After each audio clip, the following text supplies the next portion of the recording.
Sim. Tentar retomar e, principalmente, dessa vez, tentar cumprir o cronograma, o horário, né? Todas as vezes aqui, eu, muito felizmente, fiquei muito feliz com as manifestações, com as perguntas, mas o pessoal tem que usar o plenário, usar o salão nobre, né? Então, para não levar mais puxões de orelha, eu vou tentar ser rígido com o tempo, mais ou menos rígido, né? Eles entendem um pouquinho. Pessoal, voltando, então, à nossa conversa, eu não sei se eu vou puxar um pouquinho mais para cá, para não ficar olhando tão de lado, para os senhores, mas, voltando à nossa análise,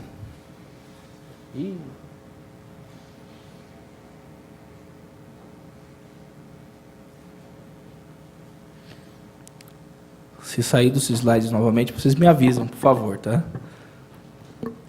Voltando. Prestação de contas de campanha e o artigo 30A. Vocês já estão cansados de ouvir falar do artigo 30A, eu já falei outras vezes para vocês. Então, não é novidade se tratar do artigo 30A. E esse artigo ele foi introduzido para tentar, de alguma forma, se combater o Caixa 2, se combater a arrecadação ilícita de recursos por meio de campanha. Então, vamos ver a redação desse artigo, e eu vou ler pelo menos alguns pedaços, não tudo, mas uns pequenos pedaços. Qualquer partido ou coligação, lembra aquela ideia que eu falei de partido e coligação? Então, a própria legislação, ela trata partido ou coligação, como a coligação é um casamento com data para começar e data para terminar, a própria legislação já tratou dessa forma. Poderá representar a Justiça Eleitoral no prazo de 15 dias, portanto, aí um prazo processual.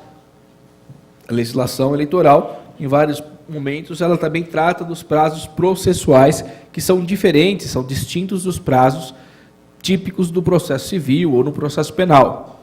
Então, no prazo de 15 dias da diplomação, relatando fatos e indicando provas, e a pedir abertura de investigação judicial para apurar condutas em desacordo com as normas dessa lei relativas à arrecadação de gastos e de recursos. Aí, nesse caso, vocês que estão me ouvindo e as pessoas que estão acompanhando pela internet, eu tenho duas possibilidades. Uma delas é a representação por abuso de poder econômico, que nós tratamos nas aulas anteriores. Abuso de poder econômico, aquele abuso em que o cidadão, valendo-se da sua condição financeira privilegiada, ele acaba utilizando de seus recursos para abusar do poder econômico e fazer desnivelar, desproporcionar as campanhas eleitorais. Então, existe esse desnivelamento. Se eu desnivelo, acaba a isonomia, a paridade de disputa, porque um dos candidatos está utilizando mais do que poderia o poder econômico. Posso ter abuso de poder econômico por meio do Caixa 2? Está dando para ouvir o microfone? Normalmente? Posso ter o abuso de poder econômico por meio do Caixa 2? Sim, essa é uma possibilidade. Entretanto, eu também tenho a possibilidade de uma condenação pela captação ilícita de recursos, não só abuso de poder econômico. Aí eu posso fazer uma representação por violação do artigo 30A. Então, são duas possibilidades processuais. Muita gente não se atenta a isso, às vezes até coloca no mesmo barco, no mesmo saco, tudo isso, mas existem essas duas possibilidades. Vamos ver o que dispõe o parágrafo 1º. Na apuração de que trata esse artigo, aplicar-se-á o procedimento previsto no artigo 22 da Lei Complementar 6490. Então, esse procedimento do artigo 22 da Lei 6490 é o procedimento que trata dos prazos, que nós tratamos já em outras aulas, mas são os prazos relativos à Justiça Eleitoral. Vale lembrar que são prazos muito mais curtos do que o prazo comum utilizado na Justiça Comum, na Justiça Civil ou na Justiça Penal. São prazos como, por exemplo, recurso especial, 3 dias, recurso extraordinário, 3 dias, recurso ordinário, 3 dias. e uma série de outros prazos que são, naturalmente, muito distintos. Portanto, a importância, esses cursos de direito eleitoral, estudar direito eleitoral, do ponto de vista dos candidatos. É muito importante que o candidato hoje ele seja munido tanto do contador, que tenha condições e conhecimento da contabilidade em campanha, quanto da advocacia, que é obrigatória a contratação de advogado e contador na campanha, porque ele assina junto, um advogado que também tenha conhecimento em direito eleitoral. E esse curso, ele se pretende justamente a isso. Só um parênteses, eu acabei de ser informado sobre isso.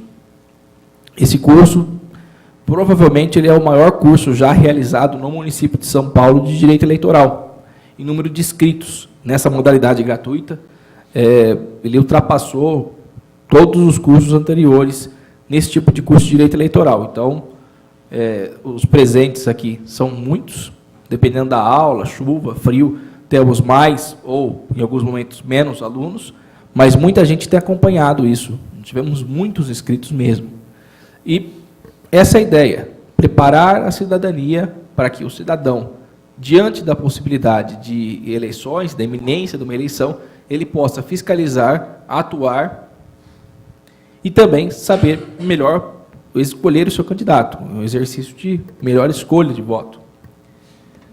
Parágrafo 2º. Comprovado a captação ou gasto ilícito de recursos para fins eleitorais, será negado o diploma ao candidato ou cassado, se já houver sido outorgado. Então, olha a seriedade. Comprovado o caixa 2. Comprova-se o caixa 2, qual é a penalidade? Cassação do diploma ou do registro. Esse é o tipo de ação, senhores, que mais pega na Justiça Eleitoral, depois da impugnação ao registro de candidatura. Eu, como advogado, tenho uma série de ações trabalhando nesse sentido. Como professor, muitas vezes sou consultado por colegas sobre ações nesse sentido também, porque elas têm uma penalidade prevista pela própria redação do parágrafo 2º bastante severa. Imagina-se o sujeito que ele utiliza um recurso proveniente do caixa 2. Ele pode ter o seu registro, ou o seu diploma cassado. Diploma cassado, é evidente que com o diploma cassado ele vai ter também um mandato cassado. Uma coisa automática ou outra. Vou dar um exemplo claro aqui, me valendo de uma pergunta que foi feita na aula passada. Um exemplo de caixa 2 que é possível de ser configurado. Vamos supor que o sujeito ele contrate a empresa brasileira de Correios e Telégrafos. É uma estatal, uma empresa pública. E como estatal, como empresa pública, é evidente que essa empresa vai fazer o quê? A devida prestação de contas. Então, a Justiça Eleitoral, ela vai se valer do cruzamento de dados envolvendo Receita Federal, envolvendo outros órgãos de controle, para verificar também se houve a utilização ou não do chamado caixa 2. E é nesse ponto, é importante que o candidato, ao realizar qualquer tipo de despesa, ele tenha claro em mente que essa despesa tem que ser contabilizada e colocada na prestação de contas no momento oportuno para isso. Senão, pode ensejar, e enseja, na verdade, uma série de situações. Se nós pesquisarmos no TSE, teremos aí talvez centenas de ações nesse sentido, em que foi comprovado a captação ilícita de recursos, e a penalidade, muitas vezes, é a penalidade mais severa possível. Em direito eleitoral, eu falo para meus alunos que, muitas vezes, a cassação do mandato, ela é quase equivalente a uma pena de morte no direito penal. Cassação do mandato é a pena mais severa possível. E com cassação de mandato, nós temos uma outra coisa decorrente da lei da ficha limpa. Ao cassar o mandato, eu também me torno privado dos meus direitos enquanto cidadão de me candidatar ou exercer a minha capacidade eleitoral passiva, que é o direito de ser votado, por 8 anos. Então, aqui nós estamos fechando aquela ideia que nós começamos na aula de impugnação ao registro de candidatura, que é, havendo a condenação por meio do artigo 30A, eu me torno, além de privado do mandato para o qual eu fui eleito, também inelegível por mais 8 anos. Então, isso é bastante severo. Os efeitos da lei da ficha limpa, nesse caso, são bastante fortes. Como é que defende disso, geralmente? Vai para o caso a caso. Eu, como professor de Direito Constitucional, sempre puxo para onde? Para o Direito Constitucional. O princípio da razoabilidade e da proporcionalidade, dizendo que uma conduta, eventualmente, há casos e casos, uma conduta ela pode não ser tão gravosa quanto se espera, havendo a configuração do ilícito. Mas aí, o próprio TSE tem entendido, tem dado um limite. Se o valor do caixa 2, vamos dizer assim claramente, caixa 2, captação ilícita de recursos financeiros, ela foi de até 10%, há julgados favoráveis. 10% é do valor total da campanha. Valores acima disso, muitas vezes, o Tribunal Regional Eleitoral de São Paulo, sobretudo o tribunal que tem uma jurisprudência bastante severa quanto a esse assunto, e Tribunal Superior Eleitoral tem decidido reiteradamente pela cassação. Pode ser que haja mudanças na jurisprudência, sim, vai muito do caso a caso, da configuração do caso a caso, mas é uma possibilidade muito severa de condenação.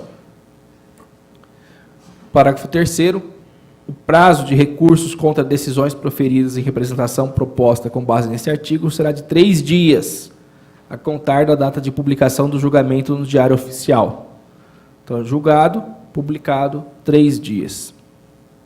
Muito severo. Imagine só a dificuldade de se fazer uma defesa nesse caso, de se fazer em 3 dias. Principalmente porque o candidato, muitas vezes, ele deixa para se preocupar no segundo dia, né? Nós, brasileiros, temos essa característica muitas vezes. Quem é advogado aqui, com certeza me entende. Alguns riram aqui na plateia, porque eu tenho certeza que isso é uma prática. O sujeito, o primeiro dia ele só leva o susto, ele começa a pensar, no segundo dia ele vai atrás do advogado, no terceiro. Daí você lembra o sujeito, olha, mas o prazo é de 3 dias. E daí rola aquele desespero evidente, um desespero característico de nós todos brasileiros. Principal legislação aplicada na prestação de contas. Vamos acompanhar bem esse slide. Eu elenquei aqui para facilitar, quem está começando no direito eleitoral, qual é a legislação principal que nós temos. O que nós temos que ler imprescindivelmente para se tratar de prestação de contas. Artigo 28 a artigo 32 da Lei 9.504, Lei das Eleições. Resolução do TSE, que desde o começo da presente aula nós começamos a trabalhar. E a lei dos partidos políticos, que é a lei, sobretudo, que vai tratar também do fundo partidário. Então, a lei 9.096 de 1995, lei dos partidos políticos. Posso passar esse?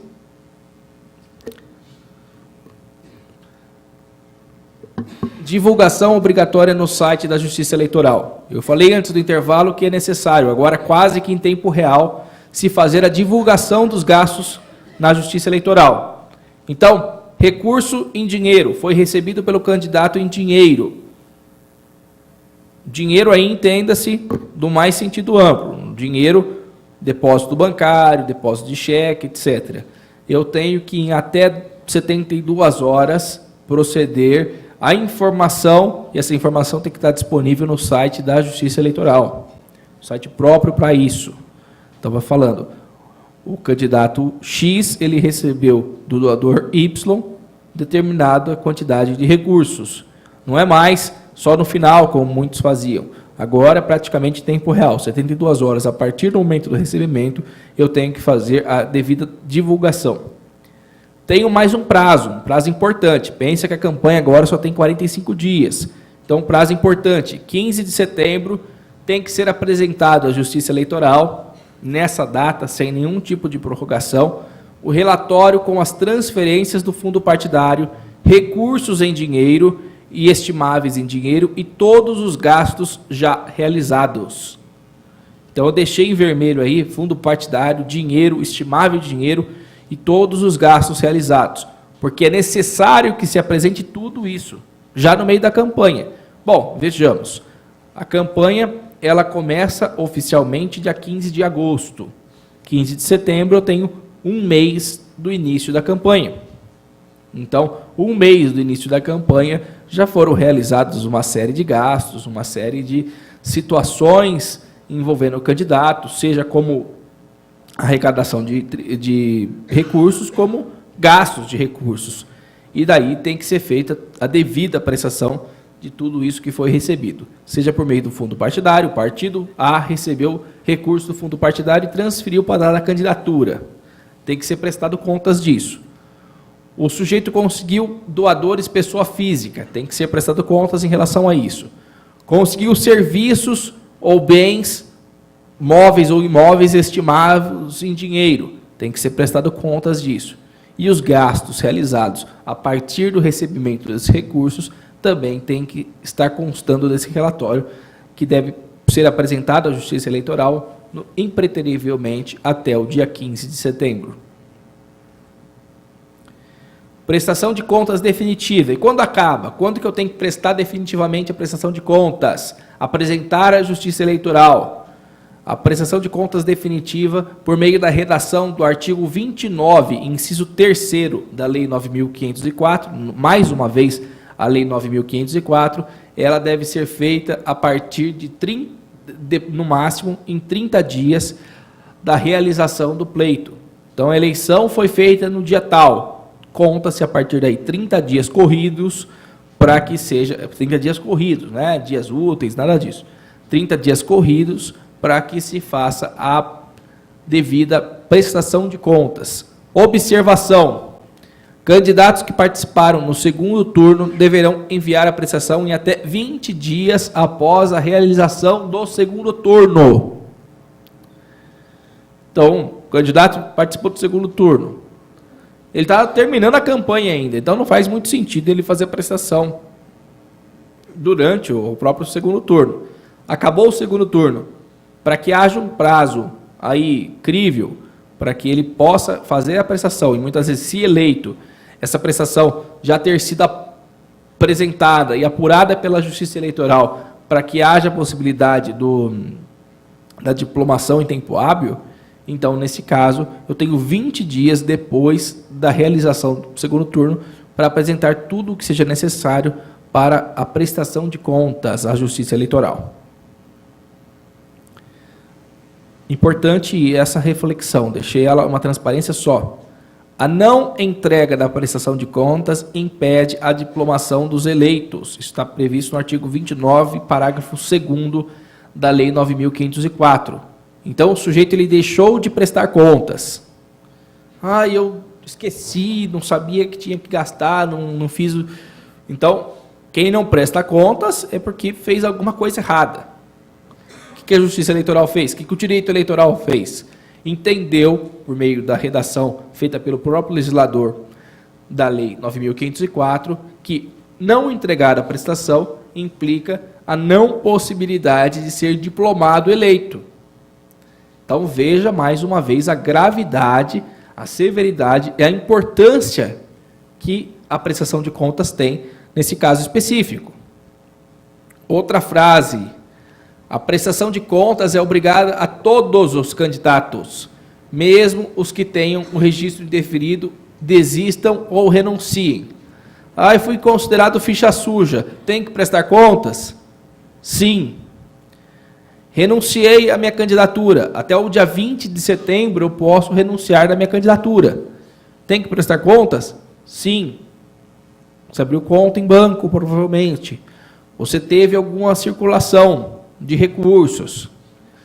Renunciei à minha candidatura. Ninguém é obrigado a permanecer em lugar nenhum, senão em virtude de lei. Sou candidato. Candidatura é um ato decorrente da autonomia da minha vontade. Quero desistir da minha candidatura. Posso fazer isso? Sim. Mas eu sou obrigado também, ainda que eu renuncie à minha condição de candidato, que eu retire a minha candidatura, vamos dizer em termos mais populares, ainda assim eu sou obrigado a proceder à devida prestação de contas. Artigo 29, parágrafo 2º da Lei 9.504. Problemas na prestação de contas. O que pode ter de problema na prestação de contas? Desaprovação. Tive as contas desaprovadas. E aí? Existem desaprovação. Nós temos casos de aprovação com ressalvas e aprovação pura e simplesmente. Se foi desaprovado uma dada conta do determinado candidato, o que pode acontecer a partir da desaprovação dessas contas? Duas possibilidades que eu já falei para os senhores. A representação por abuso de poder econômico. Comprovado que o cidadão utilizou de recursos provenientes de captação ilícita de recursos, então, no popular Caixa 2, para se sagrar candidato. Ou mesmo que não vença as eleições, isso não impede. Ou então, sofrer uma representação por captação ilícita de recursos, com base, mais uma vez, no já citado artigo 30A da Lei 9.504. Os efeitos disso, basta lembrar, cassação do registro ou diploma e inelegibilidade por 8 anos. Então, muitas vezes, o sujeito não foi eleito. Ele pode ser representado? Sim. É comum que aconteça a representação? Também. Eu já vi muitas vezes, e isso da prática, não é uma crítica que eu faço, mas é uma constatação. O sujeito que vence as eleições, pode ser que ele seja beneficiado. Porque o tempo, o tribunal, a Justiça Eleitoral tem que avaliar a prestação de contas dele quando eleito muito rapidamente. Então, por mais que se faça uma análise criteriosa, pode ser que pelo tempo alguma coisa passe. O sujeito que não vence as eleições, o prazo para que se faça essa análise é maior. Então, daí pode ser que alguma coisa que talvez passasse desapercebido seja verificada. Isso é uma constatação empírica, não estou dizendo que aconteça em todo tribunal, etc. Mas é uma possibilidade pelo próprio tempo. Eu creio que é muito curto o tempo entre a prestação de contas, imagine segundo turno, e a diplomação. Já em dezembro, o sujeito toma posse em 1º de janeiro. Então, é um tempo muito curto para que se faça toda a análise dos gastos. Pense num município como São Paulo, um município de dimensões muito grandes. Essas dimensões, elas implicam num gasto financeiro muito elevado. Eu fui informado aqui que a candidatura a vereador em São Paulo, o teto é de 2 milhões e alguma coisa. 2 milhões, um recurso, uma quantidade de recursos até razoável. Então, é importante que nós tenhamos em mente essas conclusões. Eu, pensando no adiantado da hora, vou parar por aqui a minha exposição e vou abrir para os senhores, como fiz na aula passada, para perguntas. E daí nós vamos tratar as perguntas, sempre de 3 a 3, pedindo, até em homenagem às pessoas que nos acompanham pela internet, e que esse material fica gravado, para que vocês se apresentem, falem, olha, meu nome é fulano, e façam a pergunta no microfone, para que todos tenham ciência do que é perguntado. Tá bom? Mais uma vez, muito obrigado pela atenção, e muito obrigado pela colaboração nesse curso. Muito obrigado.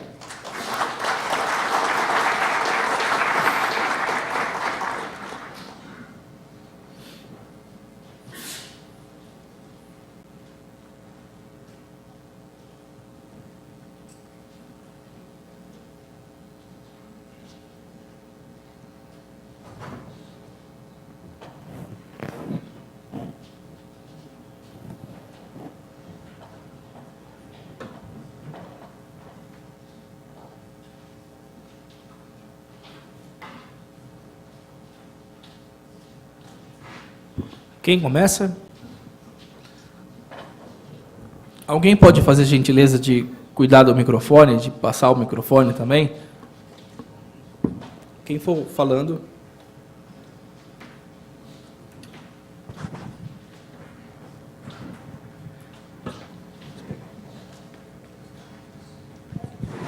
Por favor. Bom dia, professor. Meu nome é Gabriel e eu gostaria de saber se o sujeito que não está em pleno gozo dos seus direitos políticos, ele pode ser um doador. Só um segundinho, eu vou pegar uma folha para anotar também.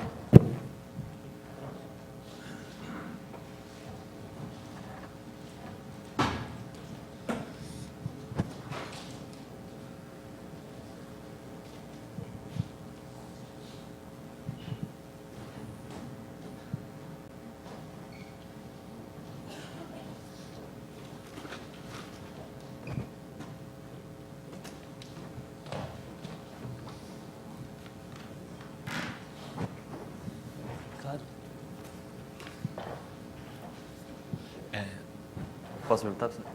Pode falar. Meu nome é Pedro e eu gostaria de saber se um jornalista, por exemplo, vai poder ter acesso a essa prestação de contas em tempo real que está sendo enviado ao TSE ou só depois, quando já for consolidado. E como seriam os caminhos aí, se vai ter acesso ao CPF dos doadores, também essas informações.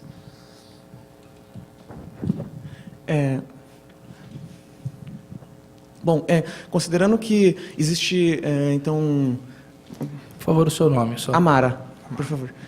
Então, considerando que existe um valor...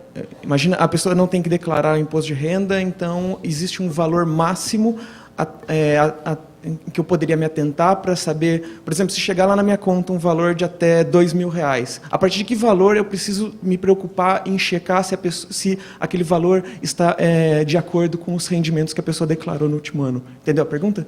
Uhum. Bom, primeiras 3 perguntas responderei e daí já fica a postos quem vai fazer as próximas perguntas. Nosso diretor também está aqui presente, professor Crispato. Muito obrigado aí pela atenção do diretor da Escola do Parlamento. Diretor-presidente, desculpe da indelicadeza. Gabriel, primeiro a sua pergunta. Quem está no gozo não está no gozo dos direitos políticos? A doação pode ser feita. Agora, ele tem que observar o limite imposto pelo imposto de renda dele. Então, o imposto de renda que vai dizer qual é o limite possível de doação que o sujeito pode doar. A doação é feita. Não tem um problema em relação a isso. Tá bom? Pedro, cadê o Pedro que fez a pergunta? Pedro perguntando sobre acesso à prestação de contas por parte dos jornalistas. Esse é um tema muito, muito claro e gera muita comoção e medo por parte dos candidatos, porque a população inteira fica atenta a quem realizou as devidas doações. Mas, aí, não só os jornalistas, mas todo cidadão que tiver interesse poderá ter acesso a essa prestação em tempo real também. Então, isso fica declarado, disponível, escancarado, vamos dizer assim, no site da Justiça Eleitoral, tanto do registro de candidatura. O registro de candidatura já tem uma disposição no próprio site do Tribunal Regional Eleitoral e do TSE, chamado Divulga Cand.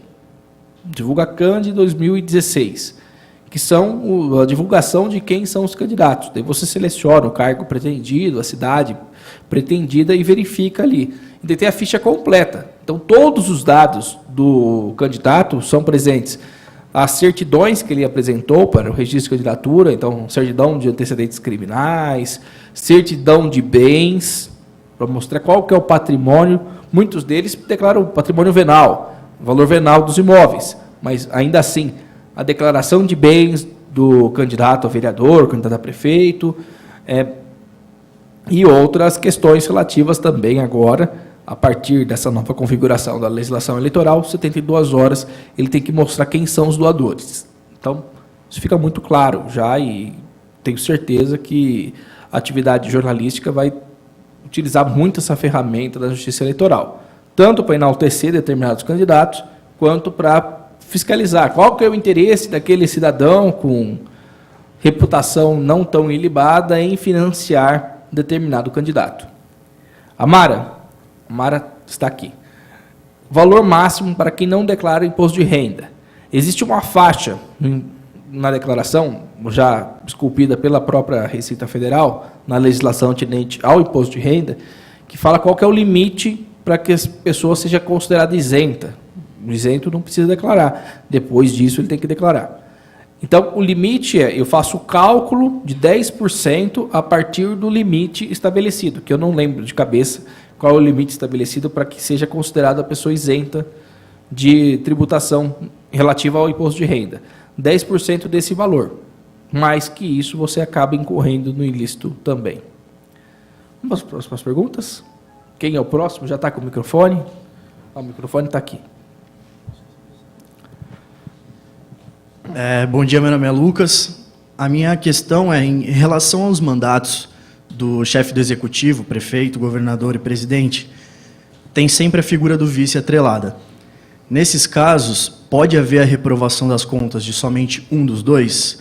E, caso haja essa reprovação antes da diplomação, o que acontece?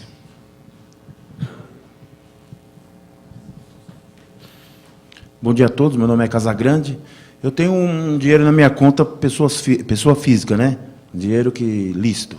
Aí eu abri a conta para a campanha, eu transfiro meu dinheiro para a conta da campanha. Mesmo assim, eu preciso informar de onde veio esse dinheiro ou é automático?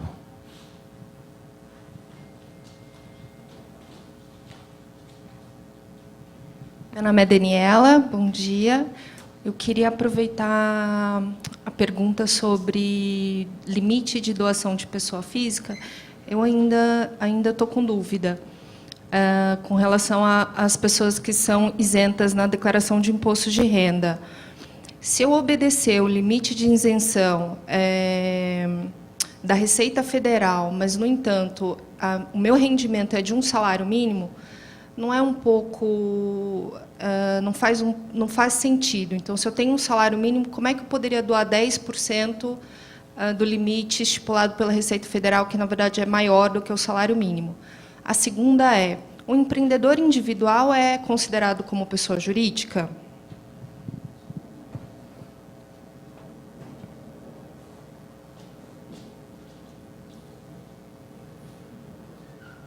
Vamos lá. Lucas, mandato de vice, cadê o Lucas lá no fundo? Lucas, mandato de vice e mandato de titular, tanto para o presidente da República, o governador do estado, o prefeito, mesma legislação. Não existe nenhuma possibilidade, isso eu reitero, de prestação separado. Essa tese foi levantada de uma maneira, no meu entender, equivocada, pelo vice-presidente Michel Temer, tentando se afastar de processo decorrente de abuso de poder econômico. Mas o que acontece? E aí, sendo bastante claro, o vice, a prestação dele está atrelada à prestação do titular, sempre. Então, ele sequer tem uma prestação própria. Então, naturalmente, o que acontece? Ao ser considerada irregular a prestação, cai a chapa, cai os dois. Se foi antes da diplomação, cai os dois. Depois, cai os dois também.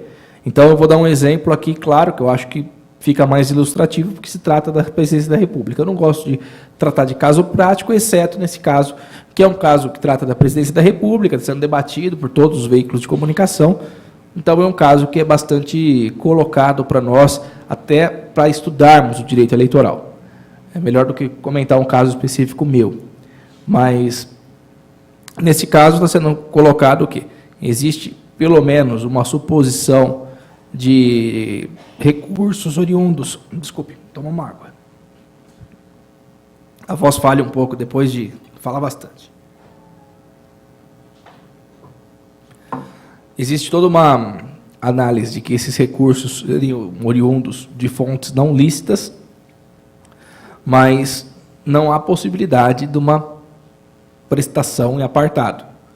Houve uma configuração, uma tentativa, uma análise, mas a menos que o Tribunal Superior Eleitoral, de uma maneira absolutamente casuística, mude completamente a sua história, mude completamente a sua jurisprudência. E eu não vejo nenhuma possibilidade de se lançar mão da candidatura do titular e da prestação de contas do titular, entender que ela tem uma prestação de contas apartada do vice. Tá bom? Casagrande, pessoa física. Tem um recurso na minha conta pessoa física. Quero passar para minha campanha. Eu tenho que declarar, sim. A proveniência dos recursos já é declarada no imposto de renda. Quando você tem rendimentos, na própria declaração do imposto de renda já declara de onde vem esses rendimentos. Eu tenho que mostrar no imposto de renda, né, a Receita Federal, de onde que eu tenho recurso. Então é aí que é analisado a procedência. E na doação, eu tenho que fazer essa transferência da minha conta, pessoa física, pode ser minha conta salário, a minha conta que eu tenho, de fato, a minha utilização, e transfiro essa conta esse recurso para a conta pessoa jurídica, que é aquela aberta, pessoa jurídica de campanha. Deixar claro isso, que é aquela aberta depois do registro de candidatura, depois de 15 de agosto. Daniela, a questão do empreendedor individual, microempreendedor individual. Sou um microempreendedor individual, então eu detenho o CNPJ, mas a figura do microempreendedor individual é uma figura empresarial, a Eireli. Então, nesse caso, eu não posso confundir o microempreendedor enquanto empresário da empresa, de uma pessoa só, mas é empresário, e a pessoa física desse cidadão. Então, ele doa na pessoa física. Pessoa jurídica, ele não faz a doação. Vamos para as próximas, por favor? Deixa mais. Marcos. Marcos. A pergunta é: se eu continuo recebendo doações e eu percebo que passou do meu limite, qual o procedimento? Vamos dizer, cartão de crédito, depósito em banco que passou o limite da campanha.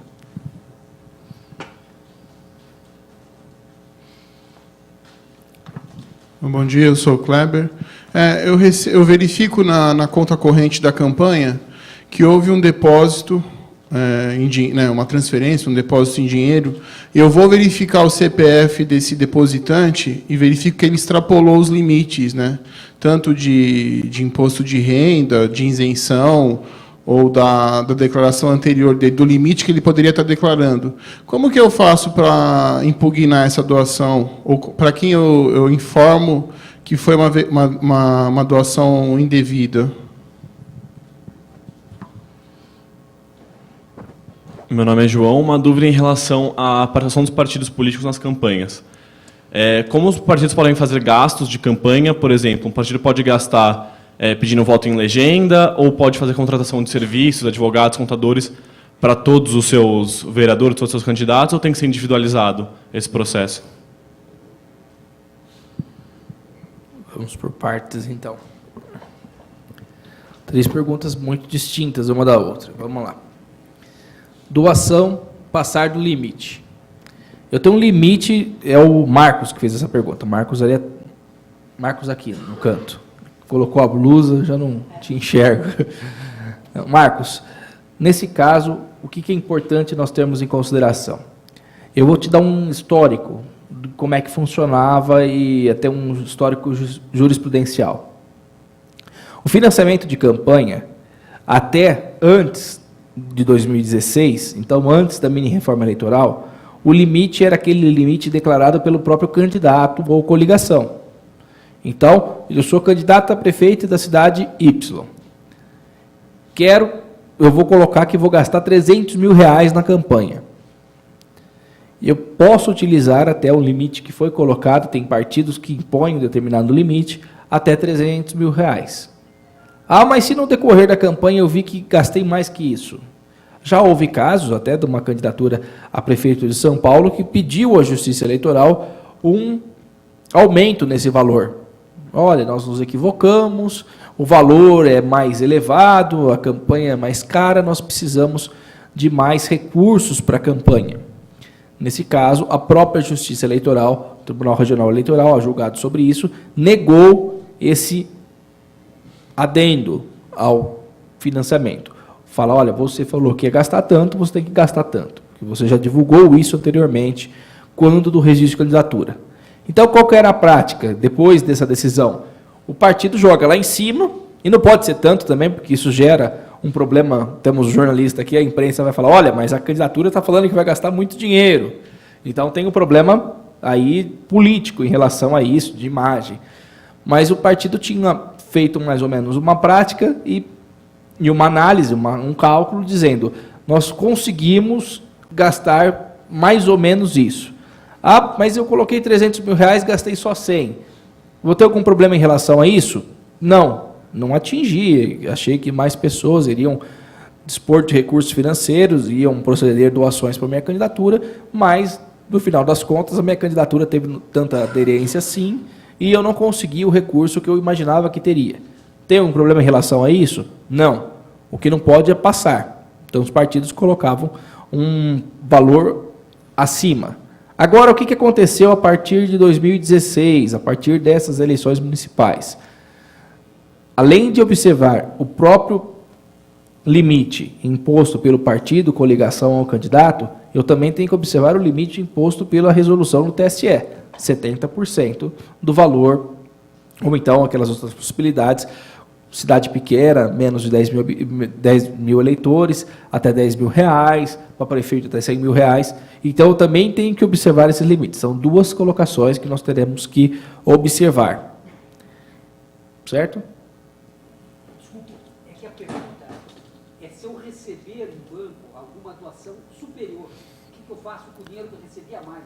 Doa para o Tesouro Nacional. Você tem que passar o a mais, até tivemos um slide sobre isso, o que foi, vai para a União.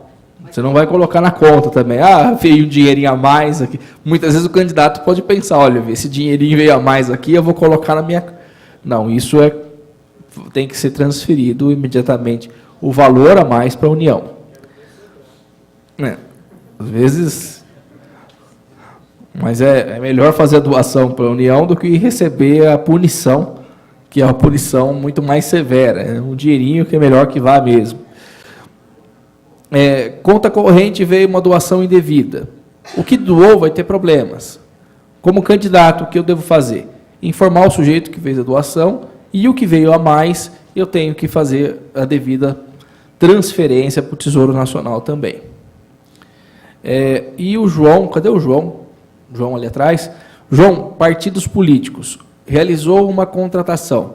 O partido político pode realizar, ele recebe valores decorrentes do fundo partidário. Aí eu tenho que ter um conjunto de prestação de contas, tanto do partido quanto do próprio candidato. O partido pode contratar contador para todo mundo? Sim. Advogado para todo mundo? Sim.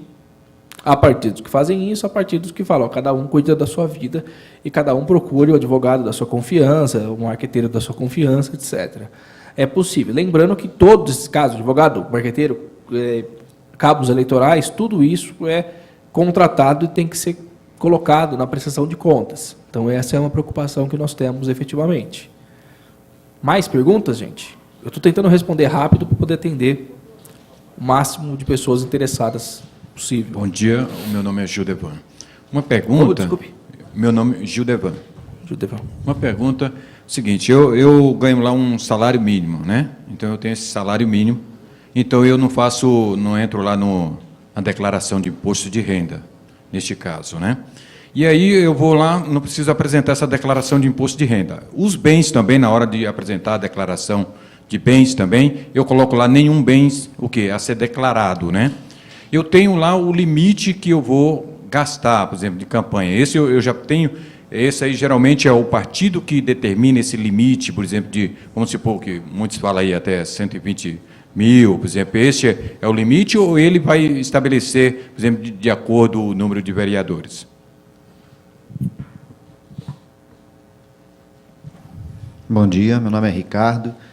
Eu queria saber, com a proibição do financiamento privado de campanha, se houve aumento da destinação do dinheiro do fundo partidário e se o dinheiro do fundo partidário recebido pelos partidos políticos, já que a ideia é uma proporcionalidade das campanhas, se ele tem que ser dividido igualmente entre os candidatos ou o partido pode escolher como ele quer gastar o dinheiro.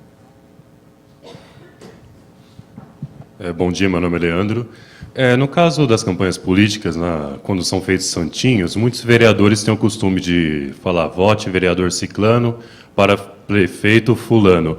Como é que ficaria essa prestação de contas? Entra na conta do vereador ou teria que também ter uma repartição desse valor? Ótimo. Quer fazer mais uma? 4? Toshio, o candidato que tem declarado no seu imposto de renda dinheiros bancários e em espécie, ou seja, embaixo do colchão, como é que ele vai informar a transferência desse dinheiro para o CNPJ da campanha?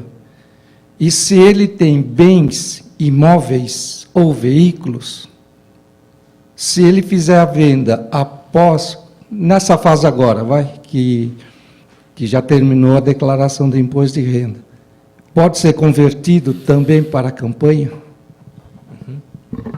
Ótima pergunta. Judevan, salário mínimo, bens, declaração de bens. Judevan, onde está? A questão da declaração de bens, aí é muito importante que nós tenhamos cuidado. Porque, se eleito, o sujeito, além de fazer a declaração no início do mandato, ele faz uma declaração no final do mandato. Então, o que é possível? Às vezes a pessoa quer esconder os bens e não faz a declaração. O risco é que, ao longo do mandato, a hora que ele vai fazer a declaração posterior, tenha um ganho patrimonial incompatível com o salário dele. Então, se é incompatível, ele vai ter problemas aí de enriquecimento ilícito. Ele vai ter que explicar à justiça porque ele ganhou mais do que a possibilidade do salário dele pode colocar. Então, sempre eu recomendo que se faça a mais justa e perfeita declaração de bens. Em relação a salário mínimo, eu posso fazer a doação dentro do limite, porque muitas vezes você pode receber salário mínimo, mas como você não declara no imposto de renda efetivamente, pode ser que você tenha outras fontes de recurso. Eu faço um bico, faço alguma coisa, então eu tenho outras fontes de recurso que não ultrapassam o teto, que é aquele valor mínimo para que se faça a declaração.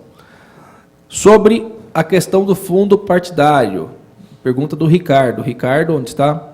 Ricardo, esse é o tema do meu doutorado. Então, esse tema eu digo que eu falo partido político como negócio, né? Eu trato do partido político muitas vezes.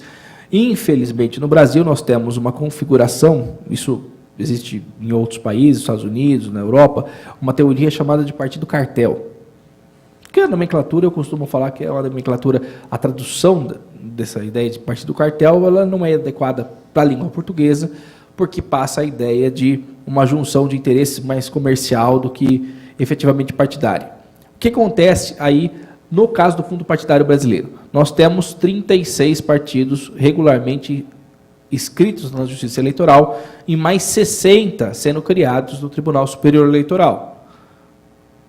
Esses partidos, embora haja a reforma eleitoral do ano passado, nós temos que esses partidos, eles recebem, no todo, um rateio, então eles recebem pela quantidade de parlamentares presentes na Câmara dos Deputados e há uma porcentagem destinada a todos os partidos. No final das contas, ainda assim, é uma quantia que não é uma quantia interessante, mesmo que dividido um pequeno percentual entre os partidos. Por um lado, eu garanto o financiamento da atividade partidária, eu garanto a oxigenação da política, eu garanto que novas ideias e novas bandeiras partidárias surjam. Isso não é ruim. Por um outro lado, eu consigo observar, infelizmente, no país, alguns partidos que são verdadeiros balcões de negócio. Alguns partidos, determinados partidos, valendo-se exclusivamente do financiamento por meio do fundo partidário para sobreviver e para fazer atividades que não são necessariamente políticas. Tem uma permeabilidade muito pequena, tem partido com menos de 300 filiados. Uma coisa que causa muito espanto para a gente é que somente, salvo engano, 7 partidos brasileiros, se muito, conseguem hoje ter, dentro do seu quadro institucional, mais que 500 mil filiados, que é mais ou menos o número que é preciso para conseguir os apoios para que um partido seja criado. E há muitos partidos, também a maior parte deles, não consegue, em umas eleições gerais, como a que ocorreram em 2014, uma quantidade de votos superior a 500 mil eleitores diante de todos os candidatos que o partido lançou a nível nacional. Então, o partido a nível nacional não conseguiu 500 mil votos. Então, isso é muito sintomático. Até que ponto um partido representa a oxigenação da política, novas ideias, e até que ponto ele é um grupo pequeno de pessoas com 300 filiados que simplesmente, meramente, formalmente colocado no espectro partidário nacional para que atenda interesses não muito republicanos. O que acontece aí, nesse caso? A partir da proibição, por uma emenda do senador Romero Juncá, o nosso fundo partidário ele teve um aumento de mais de 800%. Então, hoje, o fundo partidário, ele, para a dotação orçamentária de 2016, ele ultrapassa a cifra de 800 milhões de reais. E isso leva, no rateio partidário, uma quantidade robusta de recursos. É ruim que a democracia seja financiada por meio do fundo partidário? Não necessariamente. Nós vimos aqui na aula que o financiamento deve existir. O que é ruim? A prática perniciosa que esses recursos, que são recursos públicos. Se eu utilizo os recursos públicos para fins não políticos, para fins pessoais, para fins diversos daquilo que se é planejado numa democracia séria, uma democracia que se espera sadia. Daí, com certeza, eu tenho uma situação de anomia, de patologia partidária. Toshio, ali atrás, dinheiro em espécie e dinheiro na conta corrente. No próprio, não é ilícito, não é ilegal o sujeito dispor de recursos em espécie. Eu posso muitas vezes, e até os mais antigos são assim, não confio no banco, não quero deixar dinheiro em banco, deixo o dinheiro vulgarmente chamado debaixo do colchão ou qualquer outro lugar escondido. Isso é possível? Isso é legal? Sim, porque legal não do ponto de vista recomendável, porque você pode ser furtado eventualmente, mas do ponto de vista legal não existe nenhum impedimento em relação a isso, desde que eu declare a Receita Federal quando do meu imposto de renda. Então, eu faço uma declaração que tenho 10, 15, 100, 200 mil reais em espécie no meu imposto de renda. Declaro que tem em algum lugar. Não preciso dizer onde também, porque daí eu posso chamar ladrão, mas eu tenho lá recursos, desde que comprovada a origem e tudo mais, né, que se eu coloco uma quantia muito virtuosa, a própria Receita Federal vai falar, mas de onde que você recebeu esse dinheiro? É de tráfico de drogas, de coisas ilícitas? Não. Posso ter, desde que condizente com a minha renda.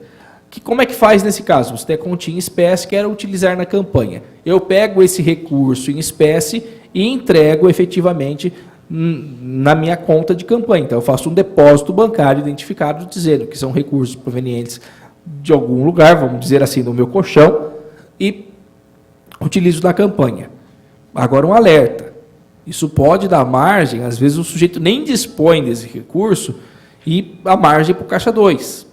Daí tem que ser feita a fiscalização, porque muitas vezes vai ter sempre aquele espertinho, que é o sujeito que vai falar que tem, efetivamente, faz a declaração que teria efetivamente recurso, na verdade não tem recurso nenhum, guardado em espécie, pega dinheiro de terceiros dizendo-se seu e faz a apresentação à Justiça Eleitoral. Se configurado, evidentemente, que isso vai tratar da prática ilegal do Caixa 2. E aí, usando uma artimanha, usando um recurso previsto pela própria legislação de uma maneira totalmente inidônea.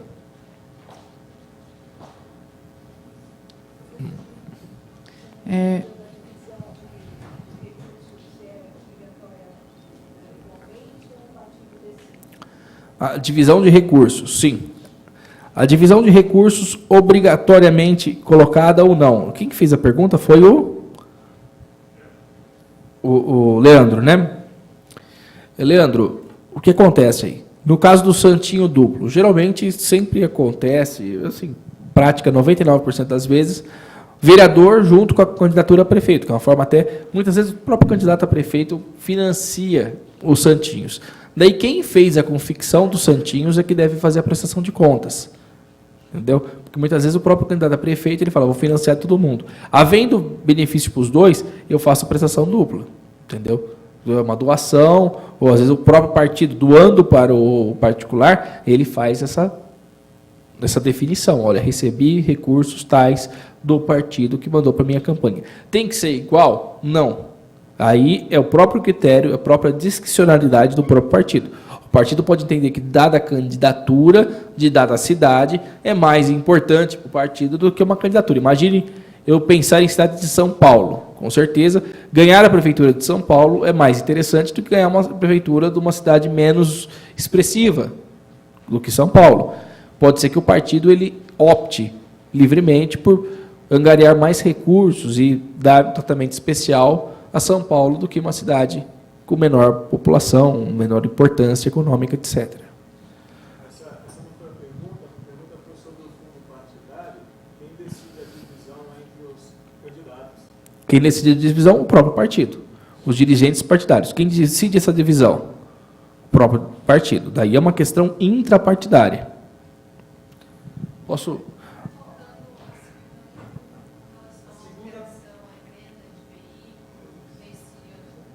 Venda de veículos. Aqui são várias perguntas. Eu vou pedir para que todo mundo faça pelo menos uma pergunta só para eu tentar atender o máximo de pessoas. Venda de veículo é um recurso que eu obtive após a prestação da minha declaração de imposto de renda. Então, ela não pode ser contabilizada. Muitas vezes o candidato vai lá e faz aquele empréstimo de última hora no banco. Isso era muito comum. Também não era um dinheiro que constava do seu patrimônio, porque eu estou levando em consideração o exercício fiscal, quer dizer, o ano anterior, o exercício anterior. Meu nome é Adriana. Se o funcionário ele trabalha aqui na Câmara, ele é funcionário da Câmara, carga em comissão, ele pega férias na época da campanha, ele pode ser contratado como contador ou como advogado nessa época da campanha, tirando férias, é possível ou não? Possível é. Possível ser candidato, ele está exercendo uma outra atividade remunerada diferente daquela pela qual ela está sendo feita. Aí, o que tem que ser verificado, e eu não conheço estritamente, é se o regimento interno da Câmara ou as questões relativas à própria legislação que rege o cargo, se ele é impedido ou não de exercer esse tipo de atividade.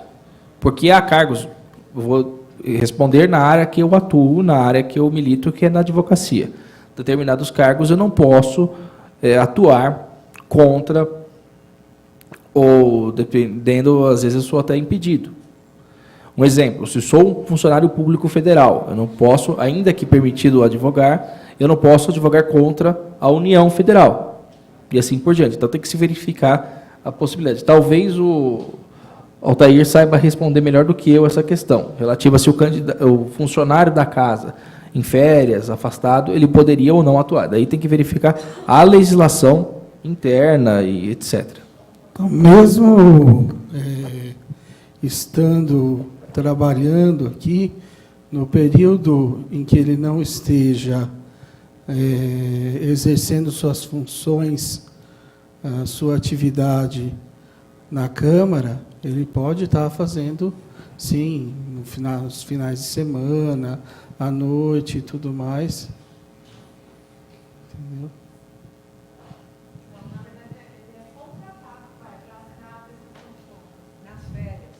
Não. Nas férias ele pode fazer o que ele quer, entendeu? Nada impede, entendeu? Agora, fora do período de férias, ele também pode fazer a assinatura e tudo mais, como advogado ou como contador, tá? Agora, o exercício, tá, ir aos locais, ir ao tribunal, ou aos conselhos, ou coisa assim, existe um limiar que você tem que tomar um certo cuidado. Tá? Você tem que fazer isso no seu horário de almoço, você tem que fazer isso no período, ou fora do seu período de horário de trabalho e tudo mais. Né? É que o cargo em comissão ele tem uma certa rigidez e uma certa flexibilidade, tá? Que tem que ser respeitada ou diluída de acordo com aquilo que você tem dentro daquilo que a casa determina. Tá? Agora, o período de férias, ele é um período em que te dá toda a flexibilidade do mundo. Só um comentário aí, eu considero muito arriscado, por um outro lado, esse tipo de prática, porque tem um detalhe. Se eu sou contador, ou principalmente se eu sou advogado da campanha, e sou funcionário, ainda que no período de férias geralmente no máximo 30 dias, né? A campanha vai mais do que isso. O processo, um processo judicial, muito mais do que isso. Agora, como é que eu vou justificar, no meu horário de expediente, fazer uma sustentação oral no Tribunal Regional Eleitoral? Daí não vai ter condições.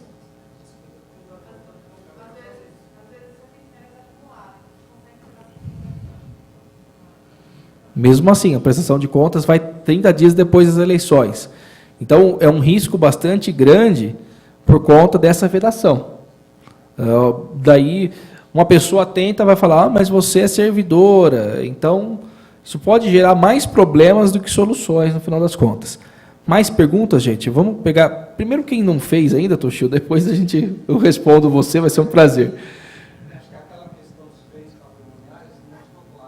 Eu vou tratar disso daqui a pouquinho, só para a gente atender o número máximo aqui. Bom dia, meu nome é Ângela. Só para pegar um gancho nas coisas que a gente está tratando aqui, de que enrola uma campanha. Por exemplo, nós estamos falando que nós temos que fazer essa prestação de conta, declaração, etc., etc. Só que nós sabemos que tem alguns candidatos que, às vezes, não pagam seus cabos eleitorais, deixam de pagar algumas pessoas que fizeram sua campanha. Se esse dinheiro já estava declarado na prestação de contas, não seria um crime que iria para além do eleitoral? Deixa eu ver se eu entendi. Então, no caso do candidato dispor de recursos, mas deixar de pagar as pessoas contratadas. Isso, porque essa contratação ele já está disposto, esses recursos estão na mão do candidato, e quando ele fizer a declaração, ele vai declarar, é óbvio que essas pessoas têm contratos, a gente sabe como funciona, então ele vai se utilizar, inclusive, desses contratos para fazer a declaração. E aí ele não pagou essas pessoas. Ótimo. Entrou na prestação de contas, mas não recebeu efetivamente o pagamento. E acontece bastante, né? Infelizmente. Mas você? É Sérgio Corrêa, jornalista. Ao que me consta, um partido qualquer não pode cobrar de um candidato parlamentar, vereador, deputado, algum tipo de recurso para que ele participe da campanha. Essa é a informação que eu tenho. Também queria confirmar se é isso mesmo e qual que é a legislação, qual a lei ou artigo a respeito. Mais uma, por favor. Escolher só a hora aqui. Isso. Bom dia, Bruno. Como é que funciona a questão das doações em termos de serviços em horas? Se isso também segue algum tipo de regramento. Então, por exemplo, eu não vou contratar cabos eleitorais, eles vão ser voluntários. Se esse trabalho, na hora de quantificação de preço, possível preço, isso tem que se atentar ao limite da própria doação de isenção, por exemplo, de pessoa física. Isso tem relação. Pessoal, tem mais alguma? Quantas perguntas para serem atendidas? Mais alguma? Mais uma? Já são 12h26. Então, fazer mais uma e depois eu atendo o Toshio. Oi, bom dia. Meu nome é Daniel. Uma pessoa jurídica que quer doar para o fundo partidário, não para a campanha em si. É permitido isso? Certo. Bom, Ângela, prestação de contas. O que acontece? Infelizmente, essa é uma prática, daí é decorrente de ilícito eleitoral. Eu contratei pessoas, eu disse que paguei determinadas pessoas, mas não realizei os procedimentos.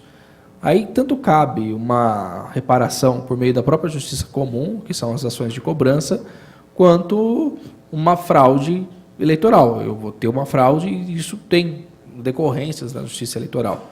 Então, infelizmente, essa prática de declarar coisas, eu estou fraudando na justiça eleitoral se eu faço uma declaração indevida e inverídica. E nós tratamos, ao longo da aula de hoje, as penalidades, que podem chegar até a penalidade de cassação do registro ou diploma. Certo? Sérgio, cadê o Sérgio? Sérgio, em relação à cobrança, eventual cobrança do partido. O TSE já entendeu, em consulta realizada por votação unânime, que o partido ele não pode cobrar do filiado político que eventualmente exerça algum cargo ou função pública. Então, o sujeito é vereador, o partido cobra aquele valor. Isso não pode ter disposto no estatuto. Pode existir um tipo de que o partido peça para que haja doação, etc., mas isso não pode estar disposto no estatuto partidário. Agora, cobrar para se candidatar, daí é uma prática ilegal. É uma prática que é considerada ilegal. Tivemos até um precedente de um partido que já foi extinto no passado, em que o candidato muito afamado, que naturalmente seria eleito com uma quantidade expressiva de votos, foi acusado de ter cobrado para que pessoas da comunidade saíssem candidatos com ele e ele conseguisse levá-las por meio do chamado quociente eleitoral. Bruno, serviços estimados em dinheiro. Cadê o Bruno? Bruno ali no fundo. Bruno, serviços estimados em dinheiro. O que acontece? Se eu tenho uma quantidade de cabos eleitorais, pessoas na rua, levando bandeira, entregando santinhos, etc. Acho que a sua pergunta foi nesse sentido. Todos esses serviços são estimados. Ainda que a pessoa seja voluntária, ela está dispondo de horas ou de dias da vida dela para trabalhar pela minha campanha. Isso tem que ser feita uma estimativa de qual é o valor que seria pago naturalmente, e essa estimativa ela deve constar da prestação de contas. Então, contratei 200 cabos eleitorais para fazer minha campanha para vereador de São Paulo. Daí, eu tenho que constar na prestação de contas a estimativa, que tem que ser uma estimativa realista. Claro que há valores, há uma certa discricionalidade, mas tem que ser uma estimativa realista. E Bruno, e Daniel, sua pergunta, Daniel, que está ali. Pessoa jurídica pode doar para fundo partidário? É a única possibilidade que a legislação nos permite atualmente. A legislação eleitoral ela proibiu todo tipo de financiamento empresarial de campanha, exceto, talvez até por próprio esquecimento do legislador, eu imagino que próprio esquecimento, não foi alterada essa possibilidade da pessoa jurídica doar para o fundo partidário, mas ele não vai doar para o partido, ele doa para o montante geral do fundo partidário, ou já o fundo partidário é principalmente dividido em ordem pelos partidos com maior expressão na Câmara, PT, PMDB e PSDB. Então, eu estaria doando principalmente para esses três, mas, de alguma forma, o recurso iria para todo mundo. Certo? Podemos encerrar, Altair? Só um lembrete. Bom, quem não assinou a lista está lá atrás. A nossa aula 6 será na sexta-feira, dia 10/6, com o promotor da primeira zona eleitoral da capital, José Carlos Mascari Bonilha, que vai tratar de Ministério Público Eleitoral. Queremos agradecer imensamente a presença, novamente, do Dr. Renato Ribeiro, tá? Que eu peço uma salva de palmas.